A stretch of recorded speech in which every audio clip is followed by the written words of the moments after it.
Daily reels பார்க்குறீங்கன்னு வச்சுக்கோங்க. Reels வந்து அது காமிக்கிற கன்டென்ட்ட மட்டும் தான் நீங்க பார்க்க முடியும் அப்படின்னு ஒரு கண்டிஷன் இருந்ததுன்னா, நீங்க போய் இப்ப Instagram பார்ப்பீங்களா? இல்ல. எனக்கு புடிச்சத பார்க்கறதுக்காகவும் நான் உள்ள போவேன். அது மாதிரி ஒரு கஸ்டமருக்கு என்ன பிடிக்குதோ, ஒரு கஸ்டமருக்கு என்ன தேவையோ, அத அவங்களுக்கு பெர்சனலைஸ்டா அவங்களோட எதிர்பார்ப்புகள வந்து ஃபுல்ஃபில் பண்ற மாதிரி ஒரு சில நேரங்கள்ல அவங்க எதிர்பார்க்காத அவங்களுக்கு புடிச்ச விஷயங்களையும் குடுக்கறதா நான் கஸ்டமர் ஃபோக்கஸ்ன்னு சொல்றேன்.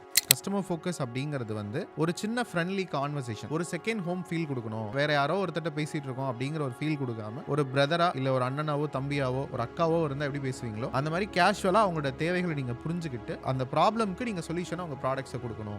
நீங்க சேல்ஸ் அப்படின்னு பேசணும்னா அது ஒரு ஹியூமன் டு ஹியூமன் தான் நடக்குது. ஒரு பீப்பிள் டு பீப்பிள் தான் நடக்குது. உங்கள நான் சரியா புரிஞ்சுக்கிட்டேன்னா, உங்களோட தேவைகள் அது எனக்கு சரியா கனெக்ட் ஆயிடுச்சுன்னா, நான் உங்களுக்கு ப்ராப்பரான ஒரு சொல்யூஷன குடுக்க முடியும். ஒரு நிறுவனத்தோட ஃபர்ஸ்ட் கஸ்டமர் யாருன்னா அவங்களோட எம்ப்ளாயீஸ். அவங்கள சாட்டிஸ்ஃபைடா வச்சுக்க வேண்டியது அந்த ஓனரோட கடமை. அவங்களோட தேவைகளையும், அவங்களோட குடும்ப சூழலையும் வந்து அரவணைச்சு எடுத்துட்டு போக வேண்டியது ஒரு நிறுவனத்தோட கடமை. அவங்களுக்கு தேவையான விஷயத்த குடுத்து அவங்கள ஹாப்பியா வச்சுக்கிட்டா வர்ற கஸ்டமர அவங்க ஹாப்பியா வச்சுக்க போறாங்க. பிசினஸ் மட்டும் வந்தா போதும், நான் எம்ப்ளாயி எதுவுமே கவனிக்க மாட்டேன். அவங்க ஃபேமிலில என்ன நடந்தா என்னன்னு இருக்க முடியாது இன்னைக்கு.